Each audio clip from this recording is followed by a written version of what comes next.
सुनो ना, उसको फोन कर दो, पुनीत को शेयर कर दो। प्रधान लोकेश सर बोल रहे हैं। नमस्कार दोस्तों, आ जाइए सारे लोग जल्दी से जल्दी।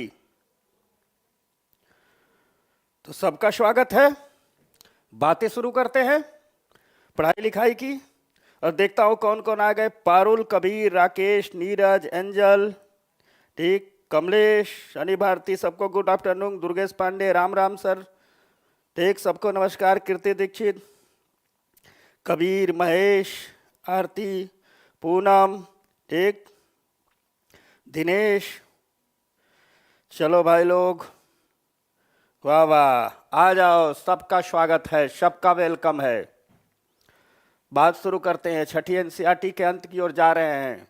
आज ही खत्म कर देते, लेकिन बाद के कई चैप्टर उनको अपडेट करना है, तो छोड़ रहा हूँ मैं। वो छोटे छोटे हैं, एनसीईआरटी में बहुत छोटी छोटी बातें लिखी गई हैं, लेकिन उसको अपडेट मैं कर रहा हूँ, तो अपडेट करके पढ़ाऊंगा, पूरा टॉपिक ही कवर कर दूंगा, ठीक। तो एक दो तो 10वीं क्लास की ओर बढ़ते हैं भाई लोग, शुरू किया जाए। सारे लोग आ गए। दिव्या सिंह नमस्कार, जितेंद्र नमस्कार, पूनम नमस्कार, ठीक, उपेंद्र, आकाश, कमलेश, संदीप, ठीक, कबीर पूछ रहा हाउ आर यू गुरुवर। मैं बहुत बढ़िया हूं भाई, तू कैसा है? मस्ती? बस चल भाई लोग पढ़ते हैं, ठीक। तो एंजल ये लिख रहा है कि लिख रही है? ठीक, जो भैया, चल पढ़ते हैं, चलो। तो देखो, चैप्टर 10 एनसीईआरटी क्लास 6 के चैप्टर 10 की हम बात कर रहे हैं। और चैप्टर 10 है, बहुत हल्का सा है, 5 मिनट का चैप्टर है, जिसमें हम मापन करेंगे गति का कितने प्रकार की होती है, और दूरियों का। दूरियों का मापन बड़ा मजेदार है, ठीक। प्राचीन दुनिया में अलग अलग लोग, अब सोचो, पहले, आज तो हम कहते हैं मीटर है, किलोमीटर है, ठीक। पहले लोग कैसे मापते होंगे? आखिर जब ये मीटर नहीं रहा होगा, किलोमीटर नहीं रहा होगा, पहले कैसे मापते होंगे? एक बहुत मजेदार चीज मिलती है सिंधु घाटी सभ्यता, हड़प्पा की खुदाई में। अब हड़प्पा की लिपि पढ़ी जाएगी तो पता चलेगा कि दूरियों में किसका प्रयोग करते थे। लेकिन ये सही है, उनके लिए कोई प्रणाली थी मेजरमेंट की। अब कहोगे कि मेजरमेंट की प्रणाली आप कैसे कह रहे हैं कि हड़प्पा वाले को लोगों को थी? ये सही है कि क्या प्रणाली थी, इसको हम नाम नहीं दे पाए हैं, ठीक। लिपि पढ़ी जाए तो हो सकता है नाम दे दें, या बाद में कोई खुदाई जाए कुछ, लेकिन प्रणाली थी। अब कैसे प्रणाली थी? तो हम देखते हैं कि जो वहां संरचनाएं बनी है, जैसे ईंटें, हड़प्पा सभ्यता में जितनी ईंट मिली हैं, सब एक निश्चित आकार की हैं। चाहे वो मोहनजोदड़ो हो, चाहे चनहुदड़ो हो, चाहे कालीबंगा हो, चाहे धौलावीरा हो, जितने जगह की ईंटें हैं, सबका आकार एक जैसा है। चाहे वो स्नानागार की ईंटें हो, चाहे पूजागृह की ईंटें हो, जो ईंटें जितनी खुदाई में मिली हैं, सबका आकार एक जैसा है। अगर सबका आकार एक जैसा है, मतलब उस सभ्यता के क्षेत्र में फैले सभी लोगों को, सभी, इससे ईंटों का आकार एक जैसा है, इससे दो बातें तय होती है कि एक तो उस सभ्यता में फैले सभी लोग एक ऐसी सर्वमान प्रचलित मापने की प्रणाली से परिचित होंगे और उसका उपयोग करते होंगे। पहली बात तो ये पता चलती है। सब जगह एक जैसी ईंटें, ठीक। कई जगह ज्यामितीय संरचनाएं मिली हैं, जैसे नर्तकी की मूर्ति मिली है, जैसे मनुष्य का शरीर है, तो आपके शरीर की जो लंबाई है, इसका एक अनुपात होता है। जितना शरीर की लंबाई, उसी के हिसाब से हाथ लंबे होते हैं, उसी के हिसाब से पैर लंबे होते हैं। तो पूरे शरीर का हर व्यक्ति का एक रेशियो फिक्स होता है। छोटा वाला बौना है, उसका निकालोगे तो भी रेशियो वही आएगा। मीडियम हाइट है, उसका भी रेशियो आएगा। इतना बड़ा हाइट है, उसका भी रेशियो आएगा। ऐसा नहीं है कि कोई लंबा है तो बहुत पैर लंबा हो गए, किसी के कान बड़े लंबे होंगे, ऐसा नहीं है।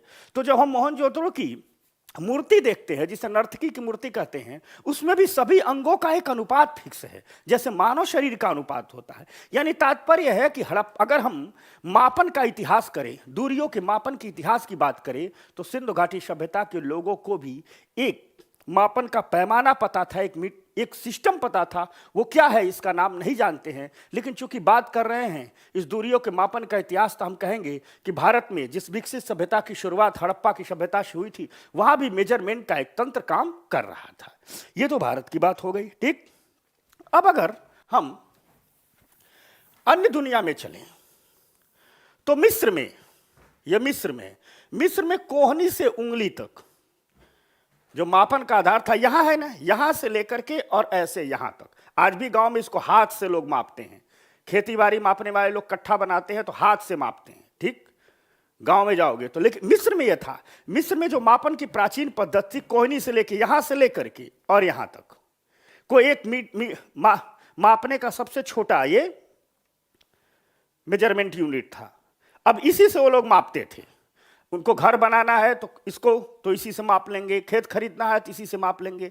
यानी मिस्र में जो मापन का, ठीक, जो सबसे प्राचीन यूनिट को अपनाया वो क्या था? कोहनी से उंगली तक। ये भारत में भी प्रचलित है, लेकिन सबसे पहले इस्तेमाल किया मिस्र वालों ने, इसे हाथ कहते थे। यानी कह देगा कि कोई वस्तु कितनी लंबी है तो कह देते हैं 10 हाथ लंबी है, 5 हाथ लंबी है। हाथी कितनी ऊंची है तो 8 हाथ ऊंची है। आज भी ग्रामीण भारत में जाओगे तो इसका उपयोग किया जाता है कि वो 5 हाथ लंबा है, वो 8 हाथ लंबा है। यह प्रणाली मिस्र की आई हुई है। अर्थात भारत की प्रणाली का तो हमें हड़प्पा में विकसित प्रणाली थी। ईंटों का आकार, ज्यामितीय संरचनाओं का होना, तमाम मूर्तियों की अनुपात का फिक्स होना, तय होना, यह बताता है कि हड़प्पावासी मात्रक प्रणाली से परिचित थे। तो दूसरी तरफ मिस्र का साक्ष्य मिलता है कि यह कोहनी से उंगली, इसको मेजरमेंट यूनिट के रूप में लेते थे। वही रोमवासी अपने पग अथवा कदमों से लंबाई मापते थे। जैसे मिस्र का आदमी होगा तो कहेगा ये कमरा कितना है, तो कहेगा ये 10 हाथ का है, हाथ से नाप लेगा। वहीं रोम का होगा तो चलेगा ऐसे, 1 2 पैर से, मेरा पैर नहीं दिख रहा है मतलब मैं चल रहा हूं, 1 2 ऐसे पैर से। मतलब वो लोग कहते थे कि 10 पग, इस जमीन की लंबाई कितनी है? 10 पग, मतलब औसत 10 कदम चल देंगे। तो जहां मिस्र के लोग हाथ से मापते थे, वही रोमवासी पद अथवा कदमों से लंबाई को मापते थे। अब बात करें, ये तो प्राचीन दुनिया की कहानियां रही। अगर हम बात आज की करें, बात आधुनिक सिस्टम की करें, ठीक, तो जिसे हम कहते हैं मीटरी सिस्टम, आज हम कैसे मापते हैं? कपड़ा इतना मीटर, ठीक, मीटर से छोटा क्या है? सेंटीमीटर, सेंटीमीटर से छोटा क्या है? मिलीमीटर, ठीक। और अगर ऊपर चला जाए तो मीटर से ऊपर क्या है? किलोमीटर। हम कहते हैं ना, भारत ने 2000 किलोमीटर लंबा हाईवे बनाया, यानी किलोमीटर मतलब यूनिट क्या आ गई? मीटर। अर्थात जिस आधुनिक पद्धति को पूरी दुनिया अपना रही है, जिसे हम कहते हैं मीटरी सिस्टम, ठीक, उस मीटरी सिस्टम को सबसे पहले लाया था फ्रांसीसियों ने, ठीक। यानी मीटरी सिस्टम किसकी देन है? फ्रांसीसियों की देन है। तो फ्रांस से मीटरी सिस्टम आगे बढ़ा, धीरे धीरे पूरी दुनिया ने स्वीकार कर लिया।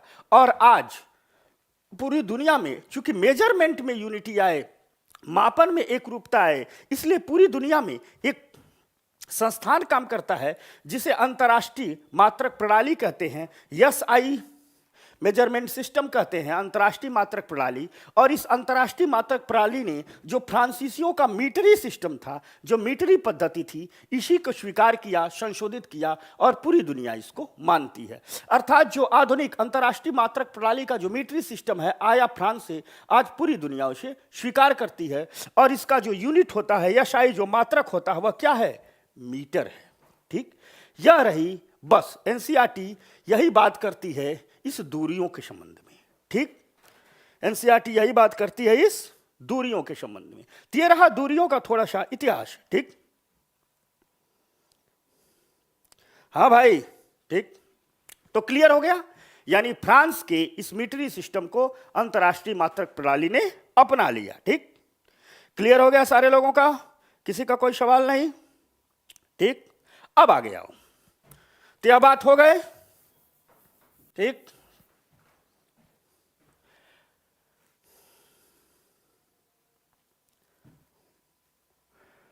तो हम इस बात को मापते हैं। अब देखो,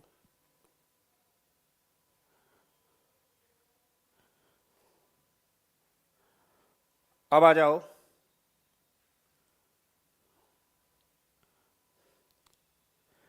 चैप्टर 11, 10वें में इतनी ही बात है। चैप्टर 11 थोड़ा विस्तार से पढ़ने वाली बात है, तो चैप्टर 11 पर चलते हैं। और चैप्टर 11 अपना नाम देता है कि मैं क्या हूं, तो कहता है हमको पढ़ना है प्रकाश, छायाएं एवं परावर्तन। यानी लाइट को समझना है और परावर्तन को समझना है, ठीक। समझ में आ गई बात? लाइट को समझना और परावर्तन को समझना है। तो इस लाइट और परावर्तन के यहाँ बहुत बेसिक चीज को समझना है। थोड़ी सी मैं आपको बेसिक चीज समझाता हूं। ये लाइट फिर 8वीं में आएगा, फिर 9वीं में आएगा, ऐसे आते रहेगा। जहां जितना आएगा समझाएंगे। जो चीजें आगे नहीं आएंगी और अपडेट करना है, जैसे मैं एनसीईआरटी कल ही खत्म करने, आज ही खत्म कर देता, लेकिन पीछे का 2 चैप्टर मिल गया है, जिसमें 6ठी की एनसीईआरटी में जैसे टॉपिक है, मेरी बात ध्यान से सुनना, ठीक? कचरा संग्रहण। 6ठी एनसीईआरटी का सबसे लास्ट टॉपिक है कचरा संग्रहण। अब उस कचरा संग्रहण में उसने लड़कों को सिर्फ प्रयोग कर करके बताया है कि ऐसे ऐसे कीजिएगा। तो जब आप पढ़ेंगे तो उसमें बहुत कुछ नहीं मिलता है, 5 मिनट का है। लेकिन कचरा संग्रहण पर देश पर बहुत काम हो रहा है। और कचरा संग्रहण फिर ना आपको 7वीं मिलेगा, 8वीं 9वीं 10वीं में नहीं मिलेगा। कचरा संग्रहण के लिए एक्ट बनाए गए हैं, जैसे ठोस कचरा प्रबंधन अधिनियम 2016, सॉलिड वेस्ट मैनेजमेंट एक्ट 2016, ठीक, liquid waste management act 2016, plastic waste management act 2016। तो मैं क्या करूंगा, उसको एनसीईआरटी के 5 मिनट वाले टॉपिक को मैं कर दूंगा 1-1.5 घंटे का, क्योंकि वो यूपीएससी एग्जाम से के लिए, चूंकि इन्वायरमेंट इकोलॉजी के सेक्शन में कचरा प्रबंधन बहुत महत्वपूर्ण हो गया है। आने वाले 5 साल 10 साल तक हर साल सवाल आएगा, कोई ऐसा साल नहीं है जब सवाल नहीं आता है। तो इसलिए उसको थोड़ा सा 1-2 दिन और एनसीईआरटी बढ़ा देंगे, तो अपडेट कर देंगे, ठीक ना? तो घबराना नहीं है, पढ़ते रहना है, ठीक? अब आ जाओ, चल सीजीएस सिस्टम बताएंगे, 9वीं में आएगा, ठीक? हाँ, जुपिटर से कौन आई है भाई? एंजल। हाँ चल, जुपिटर से आई है, वाह भैया। नीतीश का पीडीएफ दे दो, दे दिया हूं भाई, तो जाकर के उसको देख, पीडीएफ है उस पर, ठीक? अच्छा, क्वेश्चन चाहिए, चलो मिल जाएगा क्वेश्चन, ठीक? तो परावर्तन, अप्रदीप्त वस्तु, ठीक? प्रदीप्त, अब प्रकाश को पढ़ते हैं तो जरा 2-3 टॉपिक देखते हैं। देखो, छोटे छोटे बच्चे हैं, तुम लोगों से थोड़ा थोड़ा छोटे हैं, ये प्रयोग कर रहे हैं, बच्चे बच्चियां हैं। तो अब इस प्रकाश को समझने से पहले 1-2 बेसिक समझते हैं। एक आता है लुमिनस, शब्द आता है लुमिनस, ठीक? प्रदीप्त वस्तुएं, ठीक? 2 प्रकार की वस्तुएं होती हैं, एक होता है प्रदीप्त वस्तुएं, एक होता है, ठीक, अप्रदीप्त वस्तुएं। देखो, प्रदीप्त वस्तुएं, अभी आप लोग कमेंट बॉक्स में पढ़िए, अभी मैं कमेंट बॉक्स पढ़ूंगा तो आप लोगों के सवालों का जवाब देंगे, ठीक? पढ़ो भाई, सब मिलेगा, पहले पढ़ तो लो, ठीक? तो प्रदीप्त वस्तुओं को 2 प्रकार में बांटा गया है। दुनिया की जितनी वस्तुएं प्रकाश के आधार पर, वे वस्तुएं जिनके पास खुद का प्रकाश होता है, जो खुद चमकती हैं, स्वयं का प्रकाश होता है, उन्हें कहते हैं लुमिनस या प्रदीप्त वस्तुएं। यानी जिन वस्तुओं के पास स्वयं का क्या होता है? प्रकाश होता है, उन्हें हम क्या कहते हैं? प्रदीप्त वस्तुएं। यानी खुद के प्रकाश से चमकेंगी तो क्या कहलाएंगी? प्रदीप्त वस्तुएं। तो उदाहरण बता दो। तो उदाहरण है सूर्य, बल्ब, मोमबत्ती, दीपक। दीपक किसका उदाहरण हो जाएगा? तुम लोग बस कोई दीपक है? अगर कोई दीपक है, ठीक। अरे भाई नीतीश यादव, पीडीएफ मत लिख, पीडीएफ अभी डाउनलोड करवाया हूं मैं, ठीक ना? क्लास के बाद देख लेना है उस पर, ठीक। अभी तो पढ़ ले, पीडीएफ हो गया है, नहीं पहुंच पा रही थी, आज हो गया है, ठीक। तो देख, प्रदीप्त वस्तुएं अर्थात जो वस्तुएं खुद के प्रकाश से चमकती है, उन्हें हम क्या कहते हैं? प्रदीप्त वस्तुएं। यानी प्रकाश के आधार पर दुनिया की वस्तुओं को 2 भाग में बांट दिया जाता है, एक को लुमिनस कहते हैं, एक को नॉन लुमिनस कहते हैं। तो वे जिनके पास खुद का प्रकाश हो वो क्या हो जाएंगी? प्रदीप्त वस्तुएं। तो उदाहरण क्या है? सूर्य, बल्ब, मोमबत्ती। और जिनके पास खुद का प्रकाश नहीं होगा, दूसरे के प्रकाश से चमकेंगी, ठीक। जिनके पास दूसरे के प्रकाश से चमकेंगे उन्हें कह देते हैं नॉन लुमिनस, अप्रदीप्त वस्तुएं। तो कहा गया है स्वयं का प्रकाश नहीं होता है और दूसरे के प्रकाश से चमकती है, उन्हें क्या कह देते हैं? अप्रदीप्त वस्तुएं, ठीक। अब जरा अप्रदीप्त वस्तुओं के बारे में बताओ। पृथ्वी क्या होगी? तुम लोग बताओ, ठीक। पृथ्वी क्या होगी? ठीक, पृथ्वी अप्रदीप्त वस्तु होगी, क्योंकि पृथ्वी का पास खुद का प्रकाश नहीं है। वह किससे चमकती है? सूर्य के प्रकाश से चमकती है। यानी अर्थ एग्जाम में पूछा जाता, अर्थ क्या है? अप्रदीप्त। मून क्या है? चंद्रमा क्या है? चंदा मामा क्या है? तो चंद्रमा अप्रदीप्त वस्तुएं हैं। यानी दुनिया में जितने कई प्रकार का विभाजन का आधार है, जब हम सीधे सीधे कह देते हैं ठीक इस कमरे में बल्ब जल रहा है, ये ट्यूबलाइट जल रहा है, तो प्रदीप्त वस्तु हो गया। हमारे हाथ में ये पेन है, तो क्या हो गया? अप्रदीप्त वस्तु हो गया। अर्थात दुनिया की वस्तुओं के विभाजन का एक और आधार है, उनके पास खुद का प्रकाश है या उधार लिया हुआ प्रकाश है। पृथ्वी चंद्रमा खुद का प्रकाश नहीं है, इसलिए क्या कहलाती हैं? अप्रदीप्त वस्तुएं कहलाती हैं। ये रहा वस्तुओं का विभाजन प्रकाश के आधार पर। अब एक चीज, थोड़ा सा लाइट पढ़ना है, लाइट का सिद्धांत पढ़ना है, तो थोड़ा सा मैं आपको बैक ले चलता हूं। ये प्रकाश होता क्या है, क्या क्या कहा गया, तो आओ थोड़ा सा कहां से आता है ये प्रकाश समझना। ये है सूर्य, सूर्य देवता। ठीक, बहुत हल्की वाली बात समझाऊंगा, विस्तार वाली बात अगले क्लास में हल्का सा। सूर्य है, ठीक। सूर्य का जो आउटर लेवल है, मान लो ये सबसे बाहर का लेवल है, ठीक। इस हिस्से को हम कहते हैं कोरोना। कोरोना, ये वाला कोरोना नहीं जो बीमारी अभी फैली थी, इस कोरोना का भी नाम इसी कारण रखा गया, क्योंकि ये जो वायरस है वह वैसा ही दिखता है जैसे सूर्य का सबसे बाहरी हिस्सा, इसीलिए इस वायरस को कोरोना वायरस कहा गया। तो फिलहाल सूर्य के सबसे बाहरी हिस्से को कहते हैं कोरोना। अब देखो, यहां भरा है हाइड्रोजन। कौन सी गैस है? हाइड्रोजन। समझ में आ गई बात? तो गैस कौन सी है यहां? हाइड्रोजन। साथ साथ यहां तापमान बहुत अधिक है, 15 लाख डिग्री सेंटीग्रेड है। तापमान क्या है? बहुत अधिक है, 15 लाख डिग्री सेंटीग्रेड है। एवं प्रेशर बहुत अधिक है, दाब भी बहुत अधिक है। तो कहीं भी यदि तापमान बहुत अधिक है और दाब बहुत अधिक है और हाइड्रोजन गैस भरी है, तो बहुत तापमान पर क्या होता है, इस हाइड्रोजन की काइनेटिक एनर्जी बहुत बढ़ जाएगी, गतिज ऊर्जा बहुत बढ़ जाएगी। अब मान लो दाब बहुत अधिक है, यानी ये हाइड्रोजन इसी क्षेत्र में रहेगा। मान लो ये कमरा है, इसमें खूब ढेर सारा हाइड्रोजन भर दो और कमरे की दीवारों को मजबूत बना दो, तो ढेर सारा हाइड्रोजन भर देगे, तो मतलब क्या है कि वहां का प्रेशर क्या हो जाएगा? बढ़ जाएगा। और बहुत ज्यादा तापमान बढ़ा दो तो इस हाइड्रोजन की काइनेटिक एनर्जी बहुत बढ़ जाती है और तेजी से ये दूसरे में टकरा जाते हैं। और जब ये दूसरे में टकराते हैं तो एक दूसरे से जुड़ जाते हैं, बना लेते हैं हीलियम। यानी हाइड्रोजन को, हाइड्रोजन बम इसी सिद्धांत पर काम करता है। समझ में आ गया? ऐसे काम करता है कि एक ये हाइड्रोजन बम है ना, ठीक, तो इसमें रख देंगे एक परमाणु बम, यानी हाइड्रोजन बम के अंतर्गत एटम बम होता है। एटम बम रख दिए और यहां भर दिए हाइड्रोजन, यहां भर दिए खूब हाइड्रोजन और ये मोटी स्टील प्लेट बना दिए। विस्फोट हम करते हैं इस हाइड्रोजन, इस एटम बम को हम क्या कर लेते हैं? ब्लास्ट कर लेते हैं।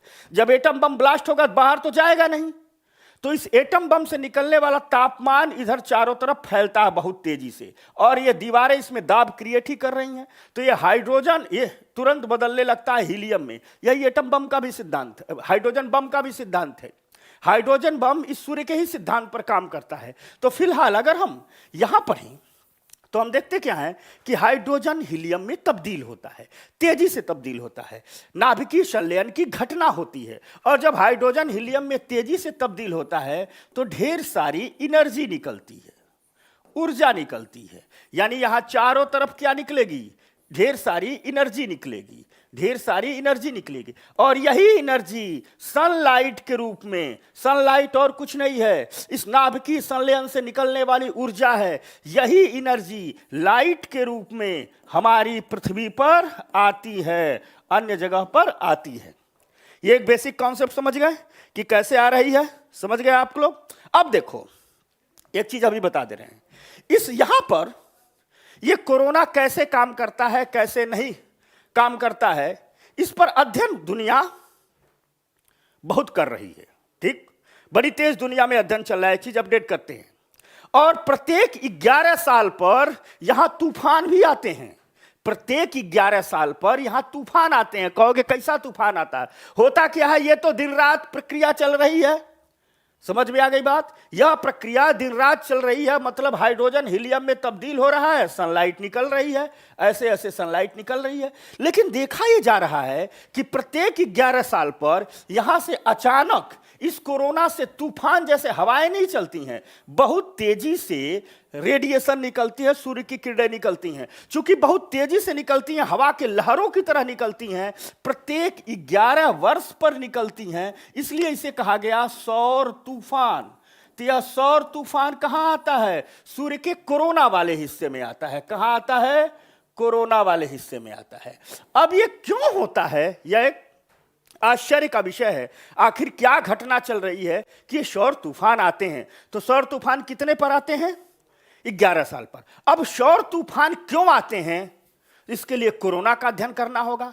कई लोगों ने कहा कि भैया जब हाइड्रोजन दिन प्रतिदिन हीलियम में बदल जा रही है तो एक दिन ये हाइड्रोजन समाप्त भी तो हो सकती है। हो सकता है वो दिन 2-4 करोड़ 100 साल बाद आए, लेकिन एक दिन समाप्त तो होगी, और जब ये हाइड्रोजन समाप्त होगी तो अपना सूर्य देवता खत्म, और जब सूर्य समाप्त तो पूरा अर्थ समाप्त। इसलिए कोरोना एक रोमांच का विषय है। स्पेस की दुनिया से जुड़े लोगों के लिए कोरोना एक रोमांच का विषय है। जैसे एक जमाने में चंद्रमा हुआ करता था, अब नहीं है, अब तो हटा दिया गया। ठीक, अब मंगल बन गया है, जुपिटर बन गया है। मंगल जुपिटर भी उतना नहीं है, बहुत सारी चीजें उसके बारे में अध्ययन हो गया। आजकल सारा फोकस, हाँ पूनम गुड आफ्टरनून, आज पूनम क्लास में आ गई, तो स्कूल में रहती है। दीपक कुमार कह रहा है कि सर क्या जी कभी एनर्जी खत्म हो सकती है? भाई ये जो सिद्धांत है इस आधार पर तो खत्म हो सकती है। अब वो मतलब कल परसों में नहीं होगा, वो 200-400 करोड़ अरब साल पहले होगा। और दीपक मैं तुम्हारे ही सवाल का जवाब देने जा रहा हूं। अब 2-3 बातें उठ गई, ध्यान से समझना दीपक भाई, धारे लोग, 2-3 बातें उठ गई कि क्या ये सूर्य की एनर्जी समाप्त हो सकती है, और अगर हो सकती है तो कब हो सकती है, सवाल नंबर 1। दूसरा, ये कोरोना में है क्या? हम लोगों ने यहां से टेलीस्कोप से देख करके तो कह दिया चलो कोरोना कोरोना। तीसरी चीज, ये सौर तूफान क्यों आते हैं? अब इन सबके सवालों के जवाब कहां छुपे हैं? इस कोरोना में छुपे हैं। इस कोरोना का अध्ययन करना होगा, तभी तो। अगर इस कोरोना का अध्ययन करना होगा, पास से जाकर के, करीब से जाकर के, जब तक देखेंगे नहीं तब तक कहेंगे कैसे भाई क्या हो रहा है। यानी दीपक का सवाल है क्या हाइड्रोजन खत्म हो सकता है, तो इसके लिए हमें अनुमान नहीं लगाना होगा, सिद्धांत तो यही कहता है भाई खत्म हो सकता है, लेकिन जाना होगा इस कोरोना में। कोरोना में जाएंगे तो ये भी जान जाएंगे, कोरोना के भी जान जाएंगे, सूर्य के बारे में और जानकारियां लाएंगे, सौर तूफान जानकारी। तो सबसे पहले प्रयास इस पर किया नासा ने। ठीक, नासा ने कहा हम जाएंगे सूर्य के करीब, बहुत दिनों से डरा रहा है, हम इसके करीब जाएंगे। मतलब इतना भी करीब नहीं पहुंच जाएंगे कि बगल में जा रहे हैं, जल ही जाएंगे। मतलब करीब का मतलब काफी दूर रहेंगे, लेकिन वहां तक तो चले जाएंगे जहां तक कोई नहीं गया है, और कोरोना का अध्ययन हम करेंगे। तो नासा इसके लिए एक मिशन भेजा है, सोलर पार्कर प्रोब। नासा ने, यानी बात उठी कि इस कोरोना का अध्ययन करना पड़ेगा। ठीक, धरती वाले का तो कर लिया, तो अर्थात सवालों के जवाब ढूंढना है, तो कहा गया कि यह जो कोरोना है इसका अध्ययन करना पड़ेगा।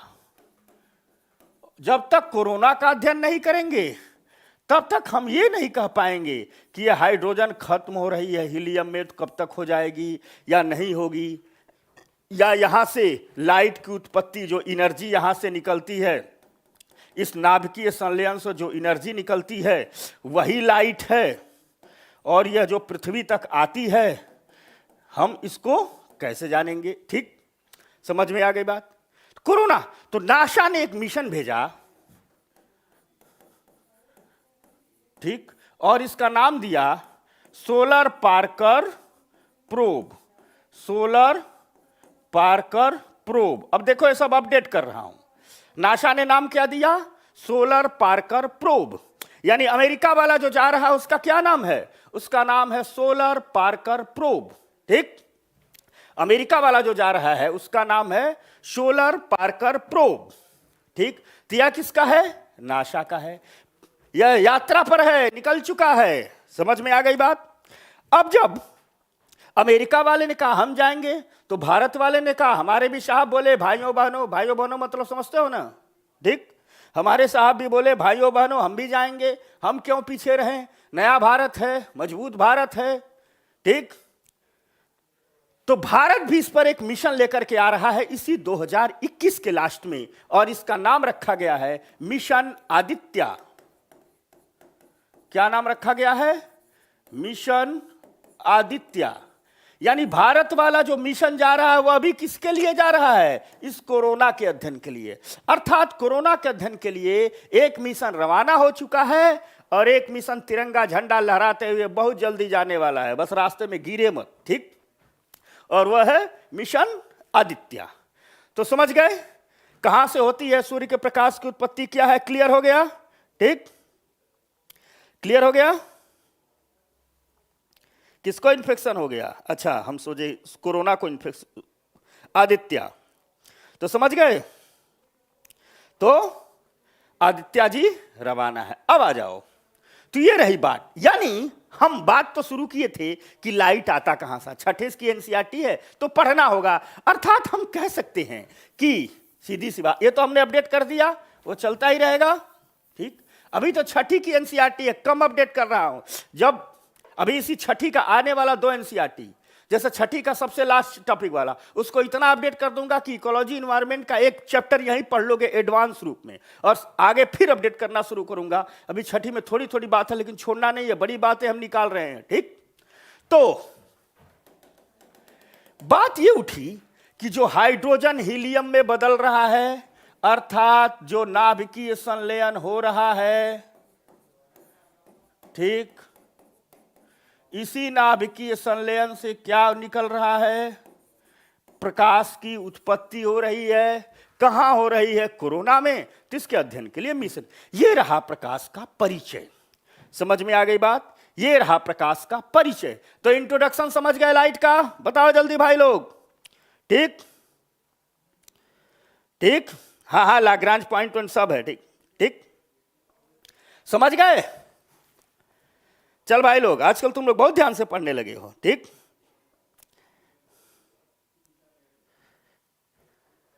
अब आ जाओ। अब एक बात चली धरती पर, ये तो चला स्पेस में जाएंगे, धरती पर एक बात चली बहुत पहले, ठीक, कि प्रकाश है क्या? यह लाइट कहां से आया?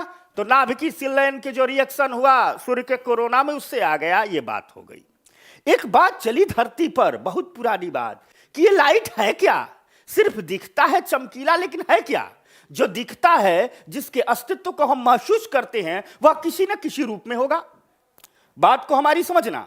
बात चली धरती पर कि किसी न किसी रूप में तो ये होगा ही होगा। वह हर चीज जिसका अस्तित्व हम महसूस करते हैं, उसका एक आकार, एक रूप होगा ही होगा, ठीक। तो यह बात चली कि अब लाइट क्या है? लाइट क्या है? बड़ी समस्या हो गई भैया। लोगों ने सोचा, हम तो सुबह सुबह बैठ के धूप सेकते थे, कभी नहीं सोचे लाइट क्या है। तो सब लोग थोड़ा सोचते हैं, जो स्पेशल लोग होते हैं वो सोचते हैं सकारात्मक चीजें। सबके पास 24 घंटे ही होते हैं, लेकिन उन्हीं 24 घंटों में कोई आदमी इतना काम कर जाता है कि जब उसकी कहानी पढ़ो तो लगेगा कि यह कई जन्मों के बराबर काम कर चुका। पूरी दुनिया जान जाती है। मतलब सदियों से लोग ये समझते रहे कि चंदा हमारा क्या है? मामा है। तुम लोग ही बचपन में समझते थे, मैं भी यही समझता था। लेकिन सदियों तक पूरी मानव जाति समझती रही कि माताओं के लिए चंदा, बच्चों के लिए चंदा क्या था? उसका मामा था। और जो युवा प्रेमी लोग होते थे, उसका चंदा क्या था? चंद्रमा क्या था? सुंदरता का अंतिम बिंदु था। जब आप लोग कालिदास को पढ़ोगे तो कहा जाता है उपमेय कालिदासम। कालिदास जब जब अपनी नायिकाओं की, अपनी हीरोइन की, जब अभिज्ञान शाकुंतलम पढ़ोगे तो शकुंतला के सौंदर्य का वर्णन जब करते हैं तो चंद्रमा से उसकी तुलना करते हैं। यानी कवियों के लिए, नौजवानों के लिए चंद्रमा क्या था? दुनिया की सबसे सुंदर कल्पना थी चंद्रमा, ठीक। लेकिन नील आर्मस्ट्रांग ने सोचा चलो चल के ही दिखाते हैं, तो पहुंच गया वहां। यानी एक आदमी अपने ही जीवन में चंद्रमा पर गया, पहुंच के आ गया, शताब्दियां नहीं जा पाई। तो मतलब होता है कई लोग थोड़े से ही काम में ज्यादा कर देते हैं। क्यों कर देते हैं? क्योंकि अपने दिमाग को साकार सोचने की बिंदु सिर्फ सकारात्मकता की ओर ले जाते हैं। सबके पास 24 घंटे है, याद रखना, किसी के पास 25वां घंटा नहीं है, ना आपके पास ना हमारे पास। अब होता क्या है कि हम लोग उस 24 घंटे में मैक्सिमम टाइम डिस्ट्रक्टिव रहते हैं, बहुत कम टाइम ही हम लोग कंस्ट्रक्टिव चीजें सोचते हैं, और जो जितना कंस्ट्रक्टिव चीजें सोचता चला जाता है वह उतना आगे बढ़ता जाता है। तो आप लोग भी थोड़ा कंस्ट्रक्टिव चीजें सोचते चले जाइए, ठीक। जितना सकारात्मक सोचोगे तरक्की की उतनी ही ऊंचाइयां बढ़ोगे, ठीक। समझाने का मतलब यही था। तो ढेर सारे लोग तो ऐसा सोचते थे, भैया धूप सेक रहे हैं, सेकते रहे, कई पीढ़ियां चली गई। लेकिन कुछ लोगों ने सोचता, अरे भाई है क्या। तो जब कुछ लोगों ने सोचा, उसमें कई लोग थे, जैसे एक न्यूटन साहब थे, ये बहुत सोचते थे। बाग में बैठे थे, सेब गिर गया, लगे सोचने ये नीचे क्यों गया, ऊपर क्यों नहीं चला गया। ऐसा सोचे कि गुरुत्वाकर्षण का नियम दे दिए, हम आगे की कक्षाओं में पढ़ेंगे। आज पूरी की पूरी दुनिया का जो स्पेस साइंस है इसी गुरुत्वाकर्षण के नियमों को जानने के बाद ही आगे बढ़ा। तो न्यूटन साहब बहुत सोचते थे, सोचते ही रहते थे। तो वैसे ही लाइट के विषय में इन्होंने सोचा कि प्रकाश क्या है। तो न्यूटन साहब ने कहा कि प्रकाश और कुछ नहीं, छोटे छोटे कणों से बना हुआ है, छोटे छोटे पार्टिकल से बना हुआ है, छोटे छोटे कणों से बना हुआ है।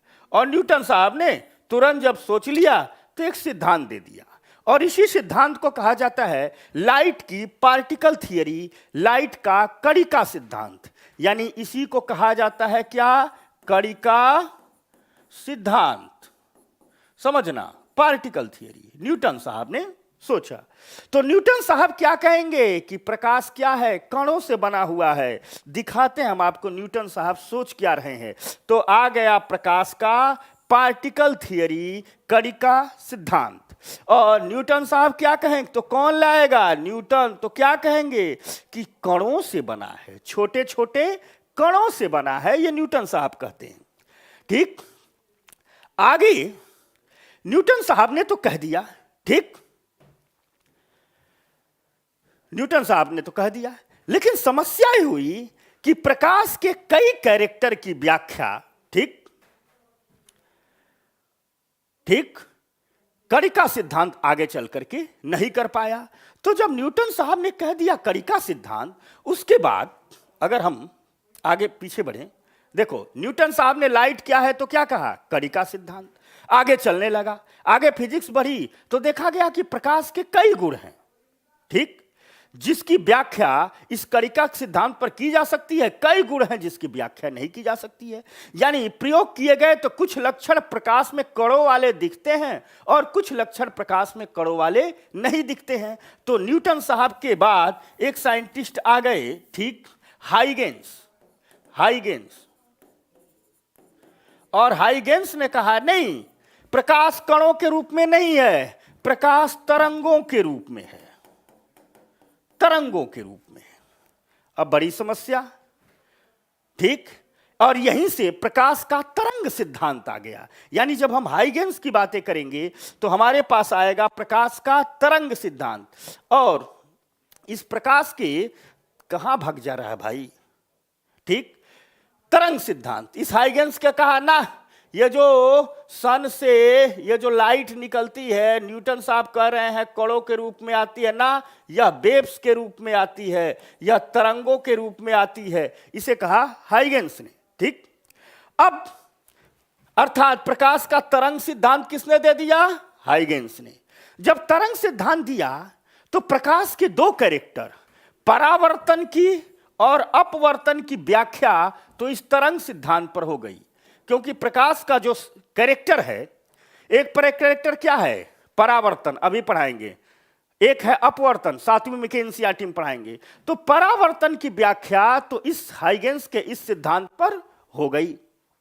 लेकिन समस्या क्या आई कि हाइगेंस का जो सिद्धांत है यह प्रकाश वैद्युत प्रभाव, ठीक, फोटो इलेक्ट्रिक इफेक्ट, और दूसरा है कॉम्पटन प्रभाव। प्रकाश के 4 कैरेक्टर हैं, जैसे प्रकाश परावर्तन करता है, प्रकाश अपवर्तन करता है, प्रकाश प्रकीर्णन करता है, स्कैटरिंग करता है। तो प्रकाश का परावर्तन हो, प्रकाश का अपवर्तन हो या प्रकाश का प्रकीर्णन हो, इन तीनों की व्याख्या करने में ठीक, इनकी व्याख्या करने में तो तरंग सिद्धांत तो ठीक रहा, लेकिन प्रकाश वैद्युत प्रभाव और काम्पटन प्रभाव की यह व्याख्या नहीं कर पाया। और जब यह प्रकाश वैद्युत प्रभाव और काम्पटन प्रभाव की व्याख्या नहीं कर पाया तो विद्वानों में हलचल मची और एक नया सिद्धांत दिया गया जिसे कहा गया प्रकाश की दोहरी प्रवृत्ति, ड्यूअल नेचर ऑफ लाइट। और आजकल इसी पर मान्यता दी गई है। ठीक, इसी पर मान्यता दी गई है और कहा गया कि प्रकाश की दोहरी प्रवृत्ति है। मतलब प्रकाश कभी कभी, दोहरी प्रवृत्ति का मतलब, दोहरी मतलब जिनकी दोहरी प्रवृत्ति होता कहता है दो कैरेक्टर के लोग होते हैं, अर्थात प्रकाश कभी कभी कणिका के भी रूप में होता है, पार्टिकल के भी रूप में होता है, और एक ही साथ यह तरंग के भी रूप में होता है। और वर्तमान में जो चल रहा है उसे ही कहा गया प्रकाश की दोहरी प्रवृत्ति का सिद्धांत। और कहा गया कि प्रकाश कभी कभी कणों की भांति भी व्यवहार करता है तो कभी कभी तरंगों की भांति भी व्यवहार करता है, और इसे ही प्रकाश की दोहरी प्रकृति कहे गए। अर्थात बात यह है, तीन चीजें आ गई। पहला आया कणिका सिद्धांत क्या है, हमने पहला सीखा प्रकाश की उत्पत्ति कहां हुई तो समझ गए। फिर हमने सीखा कि है क्या, तो न्यूटन साहब कहते हैं कणिका सिद्धांत, हाइगेंस ने कहा वेव सिद्धांत, और वर्तमान में जो सहमति है इसे कहा गया है ड्यूअल नेचर ऑफ लाइट, दोहरी प्रकृति का सिद्धांत। और कहा गया दोनों की तरह टाइम टू टाइम व्यवहार करता है। जब जरूरत कणों वाली होती है तो कणों वाला व्यवहार करता है, जब जरूरत तरंगों वाली होती है तो तरंगों वाला व्यवहार नहीं करता है। ठीक, समझ में आ गई बात। ये तो लोग आदित्य और रजनीश में कहां टिका हुआ है। ठीक,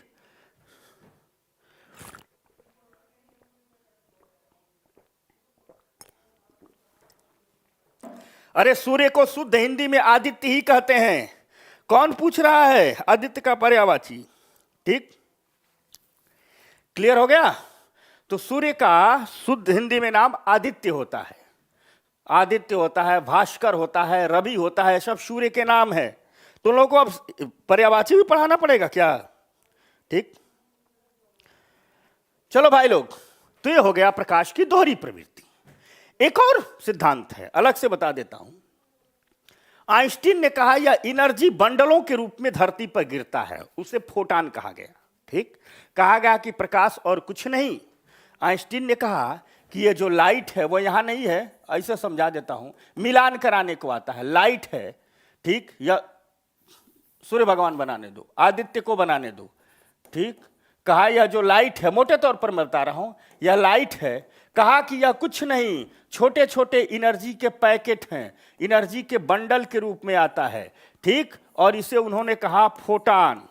तो एक मिलान, अर्थात आइंस्टीन कहते हैं कि सूर्य की किरणें और कुछ नहीं है, बंडल ऑफ एनर्जी है, जिसे उन्होंने फोटान नाम दिया। यूपीएससी में एक बार सवाल पूछ दिया गया है, कणिका सिद्धांत, तरंग सिद्धांत और फोटान थियरी, और तीनों का नाम बदल दिया गया है और कहा गया है कि आप मिलान कराइए। समझ में आ गई बात।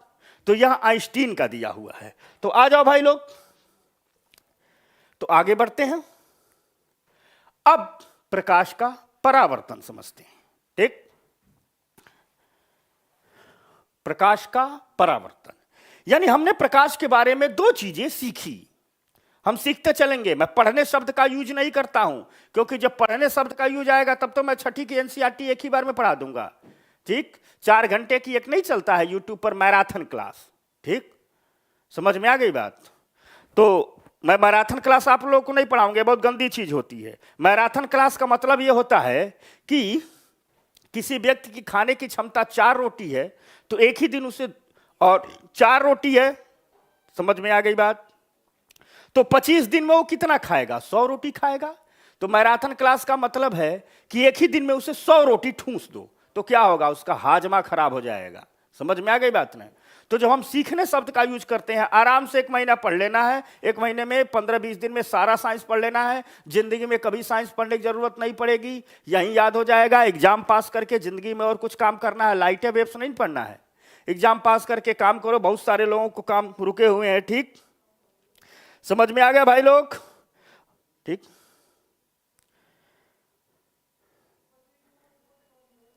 चल पूछ रहा है, आ जाओ। अभी कणिका सिद्धांत का एग्जांपल बता रहा हूं, इसी में आ जाएगा प्रकीर्णन। अभी तेरे कणिका सिद्धांत का एग्जांपल आया है। ठीक, समझ गया। ठीक, अब आ जाओ, देखो एक बच्चा है टार्च दिखा रहा है और एक बच्ची खड़ी है स्लेट लेकर के, टार्च जा रहा है। देखना, ये बच्चा टार्च दिखा रहा है, यहां से लाइट गई और एक बच्ची एक स्लेट लेके खड़ी है, लाइट टकराई और इस बच्चे पर पड़ गई। ठीक, और जब बच्चे पर पड़ गई तो ये बच्चा दिखने लगा, इसको भी दिख रहा है, इसको भी दिख रहा है। यानी लाइट क्या हो रही है, टकरा करके किससे टकरा रही है, किसी चिकने तल से, किसी चिकने तल से, किसी चिकने तल से, स्मूथ सरफेस से।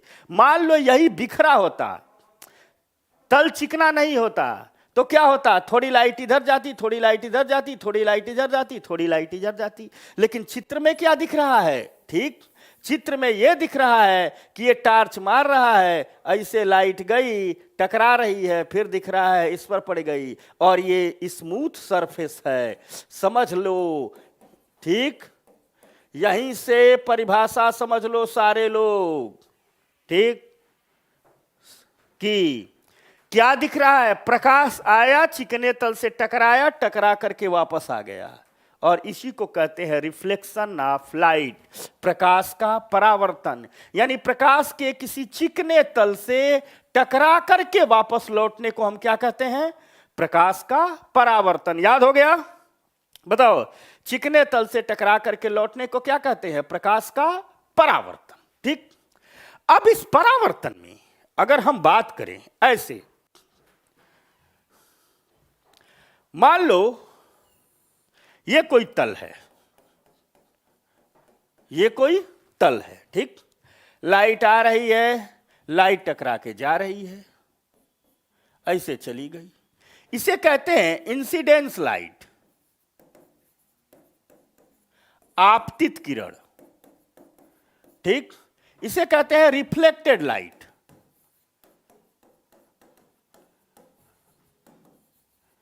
परावर्तित किरण। ठीक, हम देख क्या रहे हैं कि आपतित किरण आ रही है, यहां से टकरा करके वापस चला रही है, इसी पर एक काल्पनिक रेखा खींच देते हैं, इसे हम कहते हैं एक्सिस। तो हमें पहला बात दिखती है कि बिंदु एक ही मिला, अर्थात इंसिडेंस लाइट, एक्सिस और रिफ्लेक्टेड लाइट, यह तीनों एक ही बिंदु पर होते हैं, एक ही पॉइंट पर होते हैं। यही प्रकाश का पहला नियम है, यही परावर्तन का पहला नियम है। दूसरी चीज, यह इंसिडेंस एंगल है, एक कोण बन रहा है जिसे आई कहते हैं, यहां भी एक एंगल बन रहा है जिसे आर कहते हैं, क्योंकि यह रिफ्लेक्टेड एंगल है। ठीक, हम देखते हैं कि इसकी वैल्यू और इसकी वैल्यू हमेशा बराबर होती है, यानी जो एंगल बन रहा है इसे हम कहते हैं आपतन कोण, इसे कहते हैं परावर्तन कोण। यानी जो एंगल बन रहा है दोनों क्या है, बराबर, यही परावर्तन का नियम है। समझ में आ गई बात? तो हम कहेंगे कि प्रकाश का किसी वस्तु से टकरा करके वापस लौट जाना क्या कहलाता है, परावर्तन कहलाता है, यह परावर्तन का नियम है। अभी इसके उपयोग बता रहे हैं।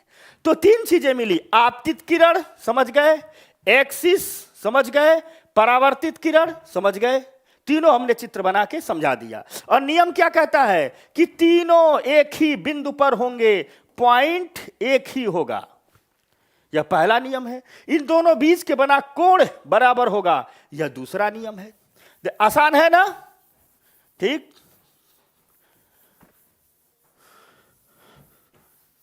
अब देखना, तो वैसे ही परावर्तन के नियम कहते हैं लॉ ऑफ रिफ्लेक्शन, और लॉ ऑफ रिफ्लेक्शन क्या कहते हैं कि आपतन कोण आई, परावर्तन कोण आर के बराबर होता है। ठीक, पहला नियम। दूसरा नियम, आपतित किरण, परावर्तित किरण तथा एक्सिस एक ही बिंदु पर होते हैं, यह परावर्तन के नियम है। समझ गए? अब इस परावर्तन का एक दैनिक जीवन में उपयोग है, समझना इस बात को। उसे कहते हैं स्कैटरिंग, मैं समझाने चल रहा हूं, उसे कहते हैं स्कैटरिंग, प्रकीर्णन। एक लाइन में इधर आ जाओ, देखो सारे लोग ध्यान देना भाई लोग, तो ठीक,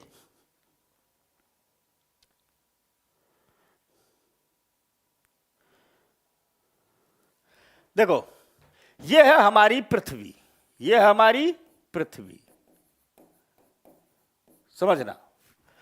और ये है हमारा सूर्य, ये सन हो गया। ठीक, परावर्तन का हम उपयोग बता रहे हैं जो हमारे पर्यावरण में सबसे ज्यादा होता है, हमारे वातावरण में सबसे ज्यादा होता है। अब ये जो पृथ्वी है, इसके चारों तरफ आप देखोगे तो वायुमंडल है, ऐसे ऐसे वायुमंडल है ना। मैक्सिमम वायुमंडल कहाँ है? 300 किलोमीटर तक है वायुमंडल है। हमने वायुमंडल इसलिए बनाया कि यहां तक संघन गैसें हैं, इसके बाद थोड़ी और गैसें हैं, इसके बाद थोड़ी और गैसें हैं, ये वायुमंडल है। समझना बात को। वायुमंडल मतलब जहां शब्द आएगा एटमॉस्फियर, वहां दो चीज होंगी, गैसेज होंगी और डस्ट पार्टिकल होंगे, धूल के छोटे छोटे कण होंगे। धूल के कण जरूर होंगे। अगर कहा जाए तकनीकी रूप में एटमॉस्फियर, तो वहां तीन चीजें होंगी, किसी न किसी रूप में जीवन भी उपस्थित होगा, भले ही बैक्टीरिया वायरस कुछ और ही के रूप में हो, जीवन होगा। तो ये सन है, ये वायुमंडल है। यहां घना रूप में थोड़ा इससे कम घना, इससे कम घना, और जहां शब्द वायुमंडल आएगा धूल कण जरूर होंगे। अब होता क्या है, इसका मतलब यह हुआ कि छोटे छोटे पार्टिकल फैले हुए हैं, छोटे छोटे पार्टिकल फैले हुए हैं, पूरे के पूरे वायुमंडल में धूल कण फैले हुए हैं। समझना ठीक, धूल कण फैले हुए हैं। यहां तक क्लियर हो गया। अब देखो होता क्या है, सूर्य की किरणें आएंगी। सनलाइट कैसे चलती है? हमेशा पीला कलर कर दें, चलो, हमेशा सूर्य की किरणें पीली भी होती हैं, पीला करते हैं। ऐसे आएंगी, दिख रहा है। अब जब सूर्य की किरणें ऐसे आएंगी, मान लो ऐसे आएंगी, तो ये सॉलिड पार्टिकल मिल गया। ये जो डस्ट पार्टिकल है, ये जो सॉलिड पार्टिकल है, दिख ही नहीं रहा है तुम लोगों में। ठीक,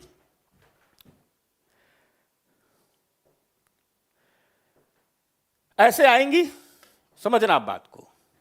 यानी सूर्य की किरणें इससे टकरा गई। अब जब सूर्य की किरणें इससे टकराएंगी तो यहां क्या मिल गया था? सॉलिड पार्टिकल मिल गया था।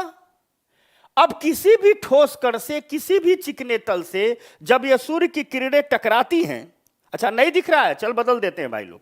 ठीक, रुक जाओ,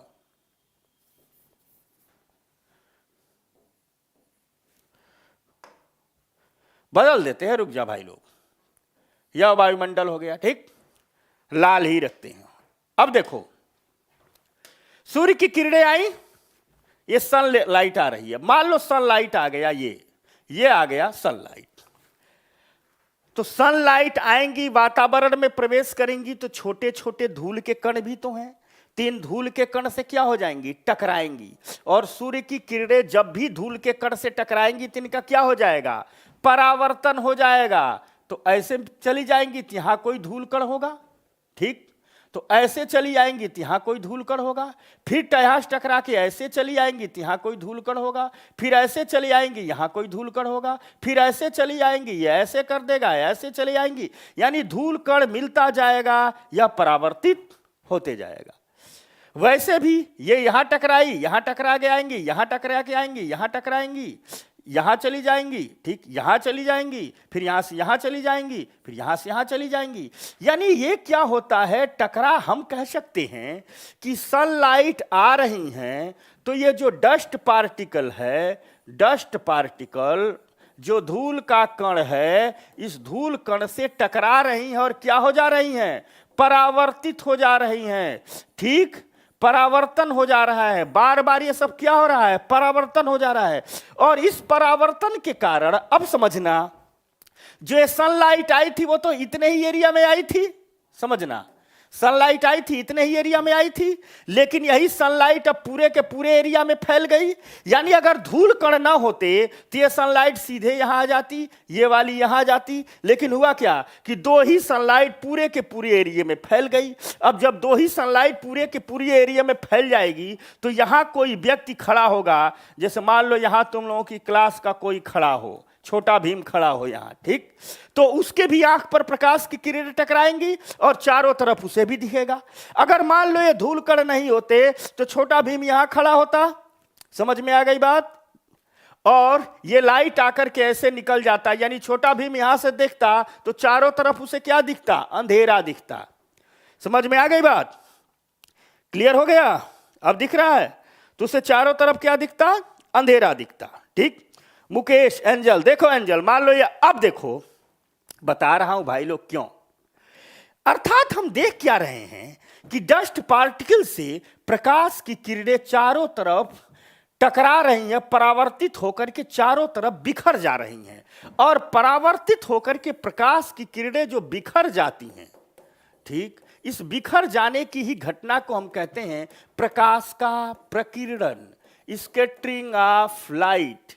इसे ही हमने क्या कह दिया, प्रकाश का प्रकीर्णन, स्कैटरिंग ऑफ लाइट। यानी परावर्तन का जो सबसे बड़ा उपयोग हमारे जीवन में होता है वो क्या है, स्कैटरिंग ऑफ लाइट। अब इसका प्रभाव क्या दिखता है, अगर स्कैटरिंग न हो तो क्या होगा, समझना, स्कैटरिंग मान लो न हो तो क्या होगा, ठीक। हाँ, टिंकू कह रहा सबको न्यूटन बना दिया, चल टिंकू अब तू यहां खड़ा हो जाए, नहीं पड़ेगा तो यहां मैं तुझे खड़ा करूंगा, ठीक ठीक। Sandeep Sahu, date of birth सभी लोग बताओ, कहां कहां से हो सभी लोग। अबे डेट ऑफ बर्थ क्या करके जान के पढ़, प्रकीर्णन, इससे कलेक्टर बनेगा।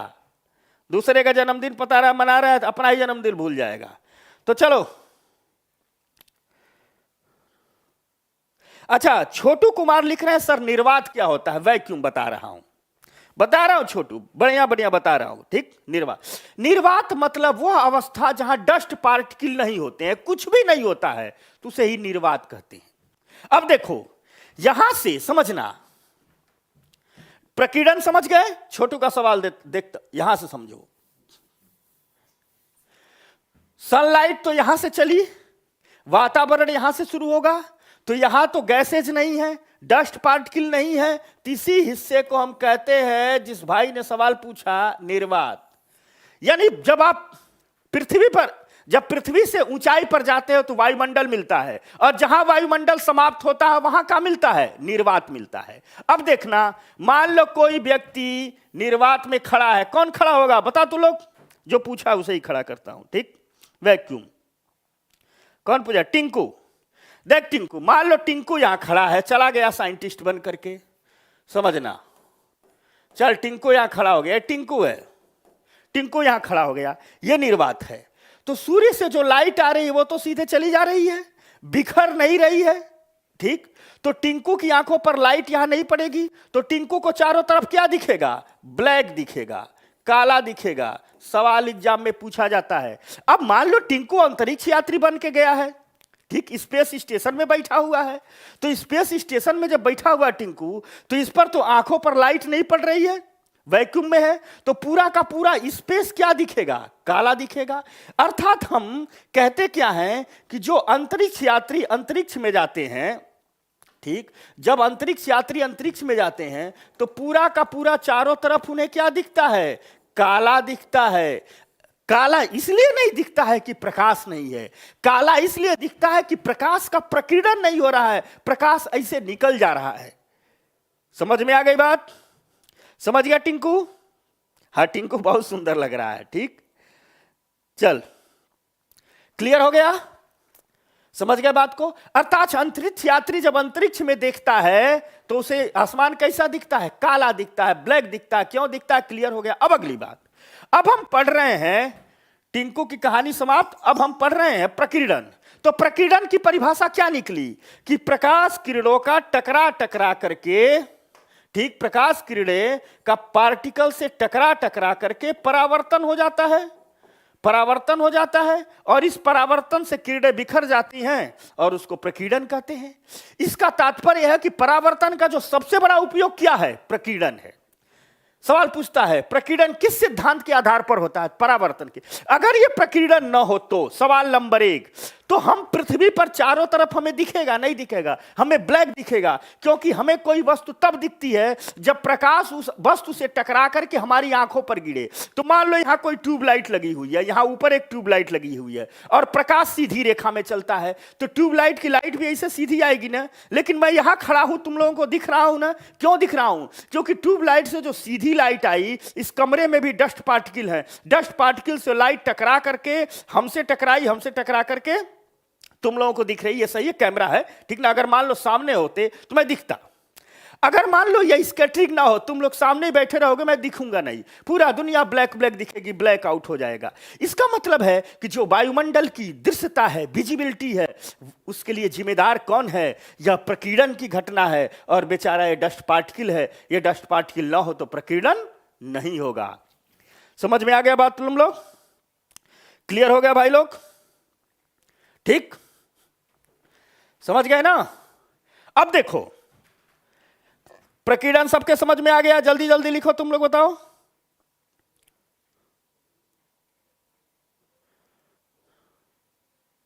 सल्फी लाल निकाला है, उसे गोरा करने का तरीका बताओ। काबे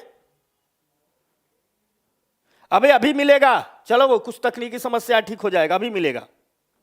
तो ये रहा दोस्तों प्रकीर्णन। मैं आगे बढ़ जाऊं? चलो आ जाओ। तो लॉ ऑफ रिफ्लेक्शन हो गया, और लॉ ऑफ रिफ्लेक्शन का जो हमारे जीवन में सबसे बड़ा यूज होता है वो क्या है? प्रकीर्णन। अब कहानी आगे बढ़ती है, ठीक। मिरर, दर्पण, सारे लोग दर्पण में चेहरा देखते ही हो, ठीक। दर्पण, मान लो आज हम जो दर्पण कहते हैं तो हमें वो शीशा, आईना याद हो जाता है, लेकिन शीशा और आईना तो आधुनिक युग की देन है। आज के 500 साल पहले लोग चेहरा कैसे देखते होंगे? सोचो, अकबर महान अपना चेहरा कैसे देखते होंगे? चंद्रगुप्त मौर्य अपना चेहरा कैसे देखते होंगे? शीशा तो नहीं था उस समय, ठीक। तो आमतौर पर हम जानते हैं कि मिरर सिर्फ शीशा होता है, नहीं, कोई भी ऐसी सतह, ठीक, कोई भी ऐसी सतह जो इतनी स्मूथ हो, इतनी चिकनी हो कि लाइट पड़े तो लाइट बिखरे ना, टकरा करके वापस लौट आए। जितनी लाइट जाए उतनी लाइट चकरा करके वापस लौट जाए, तो यह क्या बन जाएगा? मिरर बन जाएगा, दर्पण बन जाएगा। तो पुराने जमाने में जानते हो क्या लोग करते थे?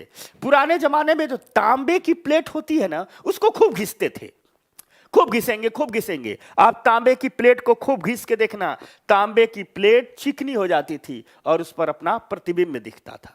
समझ में आ गई बात? दूसरी चीज, अब इस पर तो आम आदमी दिखेगा। राजा महाराजा लोग अपना चेहरा कैसे देखते थे? तो तांबे की प्लेट से भी देखते थे, और राजा महाराजा लोगों के महल में कुंड बनाया रहता था जिसमें स्वच्छ पानी रखा रहता था। तो जब राजा जी सज संवर के निकलते थे, रानी जी आती थी सज संवर करके, मेकअप देखना है ना भाई, शीशा तो है नहीं, तो रानी जाके तालाब के किनारे ऐसे खड़े हो जाएंगी, महाराज अपना मुकुट उकुट देख लेंगे, ठीक। तो उस जमाने में ये सब चीजें मिरर का उपयोग करती हैं। यानी तालाब का शांत जल भी, सवाल है एक बार, ठीक, तालाब का शांत जल भी दर्पण का काम करता है, ठीक। तांबे की चिकनी सतह भी दर्पण का काम करती है। और आधुनिक दुनिया में तो हम ग्लास का बनाते हैं, क्या करते हैं, जो शीशा होता है, ठीक, खूब स्मूथ सा शीशा बना देंगे। मान लो ये कोई ग्लास ले लेंगे, ठीक, और इसके एक तल को हम पेंटिंग कर देंगे, सॉरी, एक तल को हम क्या कर देंगे? पेंट कर देंगे। एक तल को हम पेंट कर देंगे। इस पर हम सबसे बढ़िया सिल्वर की पेंट करते हैं, सिल्वर की पेंट कर देते हैं, या मरकरी का पेंट कर देते हैं। अब सिल्वर वाला, चांदी वाला थोड़ा महंगा आएगा, मरकरी वाला थोड़ा सस्ता आएगा। तो बड़े सैलून में जब आप लोग दाढ़ी बनवाने जाते हो तो ज्यादा पैसा क्यों लेता है? उसमें आप देखते हो ना, कहोगे बहुत बढ़िया दाढ़ी बनाया, बहुत मैं गोरा दिख रहा हूं, साफ साफ दिख रहा है। नहीं, वो भ्रम है आपका। उसने जो दर्पण खरीदा उसके पीछे सिल्वर लगा हुआ है।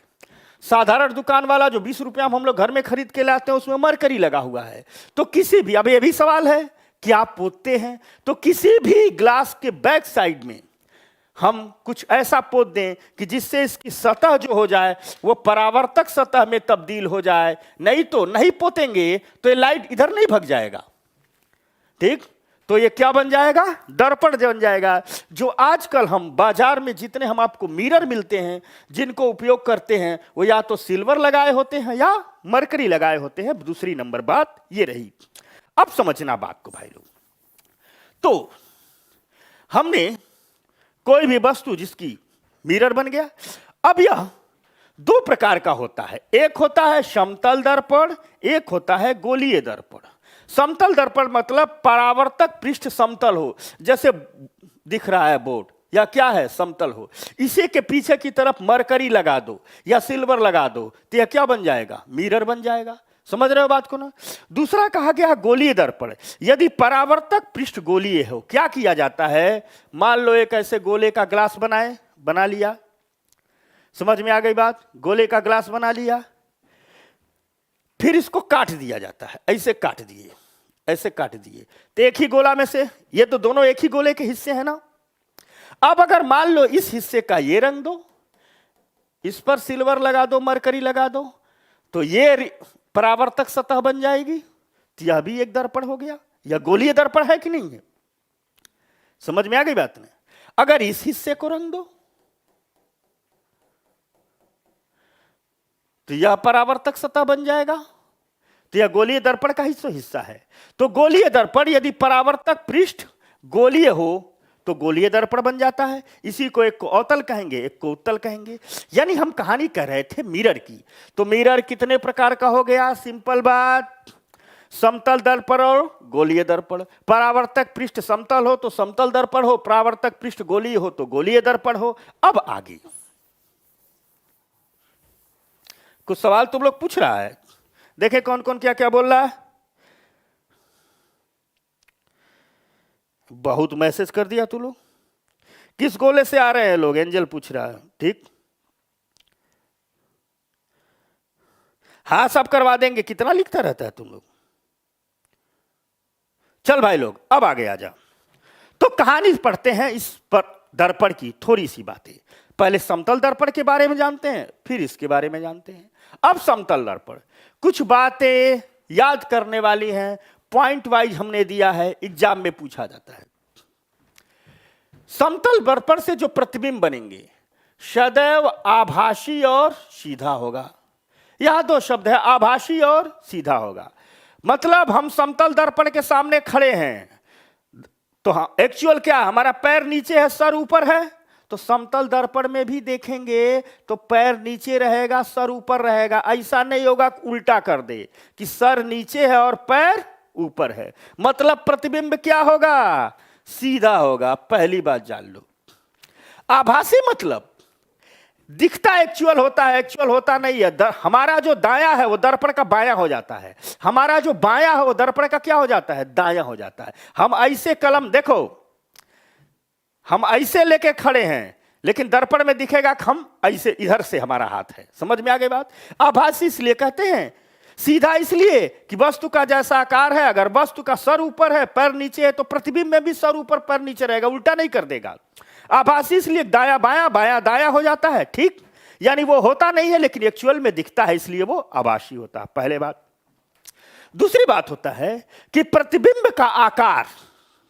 ठीक, दूसरी बात यह है कि जो प्रतिबिंब का आकार होता है यह वस्तु के आकार के बराबर होता है। मतलब यह है कि जितनी बड़ी वस्तु है उतना ही बड़ा प्रतिबिंब दिखेगा। ये नहीं कि जैसे माइक्रोस्कोप में देखते हैं छोटा सा वस्तु है तो इतना बड़ा दिख रहा है। कभी माइक्रोस्कोप में चींटी दिखना बड़ी डरावनी दिखती है छोटी सी। जब माइक्रोस्कोप में दिखते हैं तो उसके डंक इतने बड़े दिखते हैं, बड़ी डरावना जानवर दिखता है। यानी समतल दर्पण की विशेषता है कि जितना बड़ा वस्तु है उतना बड़ा प्रतिबिंब दिखेगा। दूसरी बात हो गई। ठीक, तीसरी बात, हमें दिखता है जब हम महसूस करते हैं कि ये है दर्पण, हम क्या करते हैं, देखते हैं कि जितनी दूरी पर हम दर्पण के सामने खड़े हैं प्रतिबिंब भी लगता है कि पीछे उतनी ही दूरी पर बन रहा है। यह तीसरी विशेषता है। यानी प्रतिबिंब दर्पण के पीछे उतनी ही दूरी पर बनता है जितनी दूरी पर सामने वस्तु रखी गई हो। तीसरी विशेषता है। ठीक, हाँ चल रानी साहू सब सुन रहे हैं, सब पूरा होगा भाई लोग, सब पूरा होगा। एक एक पढ़ते रहो, बहुत सीखते रहो, पढ़ना नहीं है सीखना है, लर्निंग प्रक्रिया। ठीक, सही बता रही है रीना। ठीक, समझ में आ गई रीना? तो चल भाई, अभी साइंस और इकोलॉजी इन्वायरमेंट खत्म कर देना है। जब जो पढ़ाए उसी में रहो। जब मैंने पहले दिन कह दिया कि सब मेरी गारंटी है, सिखा दूंगा, सब सिखाऊंगा, लेकिन जब जो पढ़ाए उसी में रहो। अभी साइंस से साइंस में रहो, ठीक? समझ में आ गई बात नहीं? एक एक को खत्म करते जाओगे, 2-3 महीने में सब तैयार हो जाएगा, पता ही नहीं चलेगा, ठीक? फिर एग्जाम में जाओगे तो एग्जाम में पेपर आएगा तो मंद मंद मुस्कुराओगे, ओ कितना मूर्ख एग्जामिनर है, मुझे तो सब आता है। तो जानते हो कब सब आता है? 6वीं के एनसीईआरटी से हम एक एक चीज निकाल रहे हैं, अपडेट कर रहे हैं। सोचो 6वीं में कितना दम है। तो जब साइंस की पूरी एनसीईआरटी पढ़े, हिंदुस्तान में कोई एग्जाम नहीं होगा जिसका साइंस का सवाल तुम लोगों का गलत हो, ठीक? जाओगे तो मुस्कुराओगे, बच्चों वाला है, टिक टिक टिक मार दो। समझ गए? और ऐसा सब में होगा। क्लियर हो गया भाई लोग? अब देखो, इसका मतलब है कि प्रतिबिंब दर्पण के सामने उतना ही दूर पर बनता है जितने दूर पर, जैसे हम खड़े लग रहा है इतना दूर पर, तो जो प्रतिबिंब देखेगा वो भी कहेगा अच्छा उतने ही दूर पर है, ठीक? अगली बात, किसी वस्तु का यदि पूरा प्रतिबिंब देखना हो तो दर्पण की ऊंचाई वस्तु की ऊंचाई की आधी होनी चाहिए।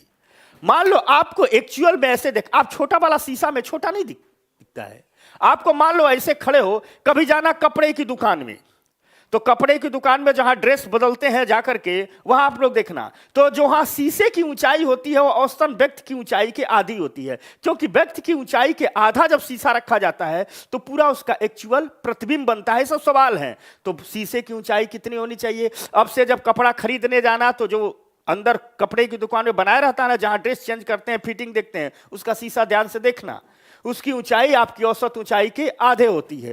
और एक बात, अगर मान लो कोई व्यक्ति, मैं चल के दिखा रहा हूं, दर्पण के सामने ऐसे चल रहा है ना, तो उसकी एक चाल होगी, स्पीड होगी।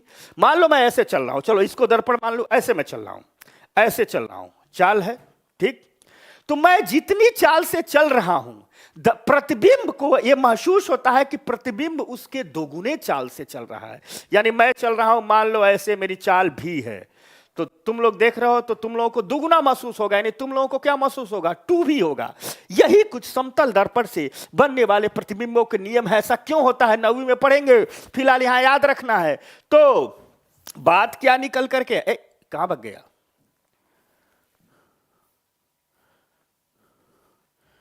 कुछ हो गया क्या? ठीक,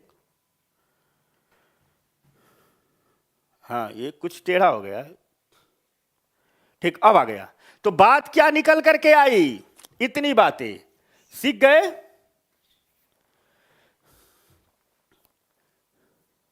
कहां चला गया? टेढ़ा हो जा रहा। चलो, इतनी बातें सीख गए कि प्रतिबिंब सदैव सीधा होगा, आभासी होगा, प्रतिबिंब का आकार वस्तु के आकार के बराबर होगा, ठीक? ये बातें सीख गए। जितनी चाल से वस्तु चलेगी प्रतिबिंब उसका दुगुना दिखेगा। ये सब समतल दर्पण से बनने वाले चित्रों के नियम हैं। अब आज आगे आ जाओ।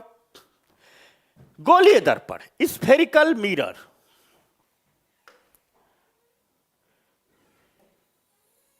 स्फेरिकल मिरर, ये कुछ हो रहा है, एक सेकंड जरा तुम लोग रुकना। तो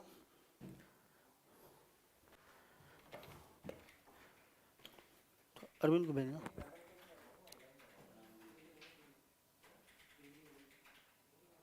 ये टेढ़ा मेढ़ा हो जा रहा है, ये टेढ़ा मेढ़ा हो जा रहा है, इधर उधर भाग जा रहा है, कुछ मुंह हो, वही छू रहा था तो हो जा रहा था। चलो अपने आप ही ठीक हो गया। कुछ नीचे आ गया, ये ऊपर था।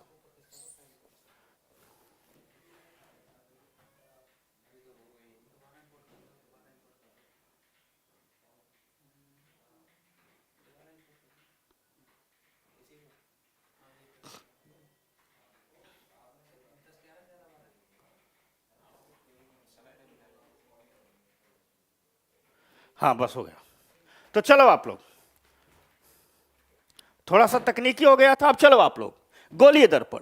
हमने क्या कहा कि अब बृहद गोले का भाग होता है जिसका एक पृष्ठ क्या होता है? परावर्तक सतह की काम करता है। जैसे ये है, परावर्तक सतह का काम किया है, कॉनकेव मिरर हो जाएगा। तो ये पेंट कर दिए तो ये क्या बन गया? लाइट जा रही है टकरा के आ रहा है, लाइट जा रही है टकरा के आ रहा है, लाइट जा रही है टकरा के आ रहा है, लाइट जा रही है, यहां क्या बन जाएगा? वस्तु का प्रतिबिंब बन जाएगा। समझ में आ गई बात? वैसे ही ये उत्तल दर्पण है। उत्तल मतलब उभरा हुआ तल, उभरा हुआ, ऐसे देसी भाषा में समझा रहा हूं, तल। तो इसका तल क्या है? उभरा हुआ है। समझ में आ गई बात? तो इसको इधर पेंटिंग कर दिया गया। यहां से लाइट ऐसे आ रही है, टकरा के जा रही है, लाइट ऐसे आ रही है, टकरा के जा रही है। मतलब गोलीय दर्पण दो प्रकार के हो गए। एक क्या मिल गया? कॉनकेव मिरर मिल गया, एक कॉन्वेक्स मिरर मिल गया। यह गोलीय दर्पण का परिचय है। अब अगली बात, ठीक, इस अवतल दर्पण का उपयोग क्या है? इस वाले का उपयोग क्या है? यहां में इस वाले का उपयोग क्या है? क्या उपयोग होता है? तो देखो, इसका उपयोग यह होता है कि डॉक्टर दांतों का बड़ा प्रतिबिंब देखता है। दांत के डॉक्टर के पास जाते हो आप लोग, और दांत का डॉक्टर ऐसा मुंह खुलवाता है। यहां में क्यों होता है नहीं बताऊंगा, 9वीं की क्लास में विस्तार है। ऐसे मुंह खुलवाता है डॉक्टर, तो ऐसे एक लेंस ऐसे लगा करके देखता है। वो और कुछ नहीं होता है, यही वाला होता है अवतल दर्पण।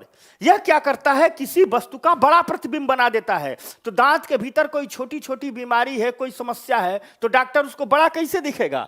तो अवतल दर्पण का उपयोग कर लेता है। ठीक, वैसे भी हम सैलून में जाते हैं तो कुछ दर्पण लगाए रहते हैं, मिरर लगाए रहते हैं गोल के हिस्से का। ठीक, तो उसमें जब दाढ़ी बनवाते हैं, दाढ़ी बनवा के देखते हैं ना, एक एक बाल देखते हैं, एक एक तुम लोग देखते हो, ठीक, ठीक ठाक हुआ है कि नहीं हुआ है। तो कब दिखेगा? जब पूरा का पूरा चेहरे का इमेज आएगा। तो उसके लिए क्या करता है? तो सेविंग दर्पण में भी हम किसका इस्तेमाल करते हैं? इसी का इस्तेमाल करते हैं। यानी अवतल दर्पण का उपयोग हो गया बड़ा प्रतिबिंब देखने के लिए, दांतों का डॉक्टर करता है, और सेविंग दर्पण में, सैलून में इसका उपयोग किया जाता है। सिर्फ उपयोग समझो, अगली क्लास में इस पर विस्तार से बात होगी कैसा क्यों होता है। तो अवतल दर्पण का दो उपयोग। वैसे ही है उत्तल दर्पण का, वाहनों के साइड व्यू मिरर। आप लोग गाड़ी चलाते हैं ना, तो बगल में जो विंडो है वहीं एक शीशा लगा रहता है, और इस शीशे में गाड़ी चलाने वाला पीछे देखते रहता है, उसे कहते हैं साइड व्यू मिरर। उसमें उत्तल दर्पण लगा होता है, क्योंकि उत्तल दर्पण की विशेषता होती है ढेर सारे क्षेत्र की छोटी छोटी वस्तुओं की तस्वीर छोटा छोटा बना देता है और सीधी बनाता है। इससे क्या होगा? ड्राइवर गाड़ी चला रहा है, बगल में शीशे में देख रहा है, तो उसका दृष्टि क्षेत्र बड़ा होता है, और जब दृष्टि क्षेत्र बड़ा होता है तो ढेर सारी जगह की तस्वीरें बनाएगा। छोटी बनाएगा तो उसमें आ भी जाएंगी, सीधी बनाएगा तो भ्रम भी नहीं होगा। इसलिए गाड़ियों के साइड व्यू मिरर में कौन सा दर्पण लगा देते हैं? उत्तल दर्पण लगा देते हैं। ठीक, साथ ही साथ जब आप किसी पर जाओ, तो जैसे मान लो जा रहे हो सड़क से, तो कोई अंधा मोड़ है, तो आप अंधे मोड़ पर क्या कर रही है सरकार? दुर्घटना से बचने के लिए वहां पर बड़ा बड़ा सरकार उत्तल दर्पण लगवा देती है। क्यों लगवा देती है? अंधा मोड़ है, ड्राइवर को नहीं दिख रहा है, तुरंत मुड़ना है, मान लो उधर से भी कोई ट्रक आ रहा हो तो ठोक देंगे। तो अगर उस पर बड़ा सा मिरर लगा देंगे तो वहां से ट्रक वाले की तस्वीर इस कार वाले को दिख जाएगी, कार वाले की तस्वीर ट्रक वाले को दिख जाएगी, सीधी दिख जाएगी, छोटा छोटा दिख जाएगी। तो जहां यानी इसका दृष्टि क्षेत्र अधिक होता है, ये इसका कवरेज एरिया अधिक होता है। चूंकि कवरेज एरिया अधिक होता है, छोटा तस्वीर बनाता है, सीधा तस्वीर बनाता है, इसलिए इस उत्तल दर्पण का उपयोग हम साइड व्यू मिरर में करते हैं और दृष्टि क्षेत्र में करते हैं। ये है इसके उपयोग। तो ये रहा लाइट का इंट्रोडक्शन। क्लियर हो गई बात लोग? ठीक, हाँ, रितु रानी लिख रही है सर इथिक्स भी पढ़ाओ। चल ना, जब सब पढ़ा देंगे धीरे धीरे। तो समझ गए भाई लोग बात को? तो आज ये लाइट वाला काम समाप्त हुआ। कल हम कोशिश करेंगे 3-4 चैप्टर अपडेट करने के साथ, छोटी छोटी बातें हैं, 6ठी की एनसीईआरटी को समाप्त करें। ठीक, तो इतने ही क्लास में टाइम में समाप्त कर देंगे, या थोड़ा 10-15 मिनट बढ़ जाएगा तो अतिरिक्त श्रम कर लेना, अपने लिए ही तो कर रहे हो। तो बोलो लोग, कल 6ठी की एनसीईआरटी समाप्त कर दें? ठीक,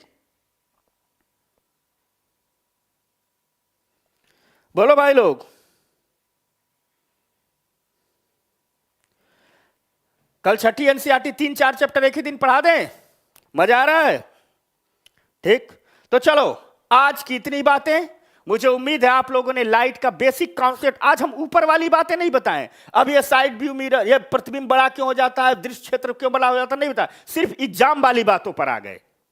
ठीक, फिर आपको 9वीं 10वीं में लाइट मिलेगा, थोड़ा सा और पढ़ाएंगे एक एक दिन। जैसे आज प्रकीर्णन समझा दिए, परावर्तन का बेसिक्स बता दिए, और हमने समतल दर्पण में जो जो होता है, जैसे यूपीएससी में 3 बार सवाल पूछा गया है, कोई वस्तु यदि कोई व्यक्ति प्रतिबिंब के सामने भी चाल से चल रहा हो, विभिन्न स्टेटों में पूछा गया है, तो प्रतिबिंब की चाल क्या होगी? 2 गुना हो जाएगा।